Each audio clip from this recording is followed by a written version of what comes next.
AP assembly సమావేశాలకు count down start అయింది. అయితే ఈ సమావేశాలకైనా వైసీపీ అధినేత జగన్ సహా ఆ పార్టీ ఎమ్మెల్యేలు సభకు హాజరవుతారా లేదా అన్న దానిపైన ఉత్కంఠ నెలకొంది.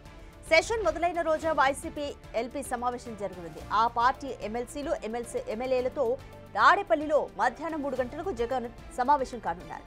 ఈ మీటింగ్ లో తాజా రాజకీయ పరిణామాలు, ప్రజా సమస్యలపై ఎమ్మెల్యేలు ఎమ్మెల్సీలతో చర్చించనున్నారు జగన్. అయితే అసెంబ్లీ సమావేశాలకు హాజరవడంపై ఎలాంటి నిర్ణయం తీసుకుంటారన్నది ఇప్పుడు చర్చనీయాంశంగా మారింది.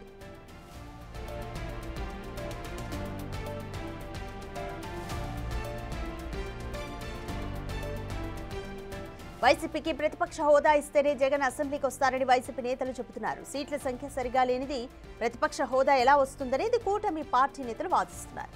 ఈ క్రమంలో వైసీపీ ఎమ్మెల్యేల హాజరుపై ఆసక్తి నెలకొంది. వైసీపీ ఎమ్మెల్యేలతో సమావేశంలో జగన్ ఎలాంటి నిర్ణయం తీసుకుంటారన్న దానిపైన సస్పెన్స్ నెలకొంది. సభకు హాజరు కాని ఎమ్మెల్యేల జీతాలు కట్ చేయాలని స్పీకర్ అంటున్నారు.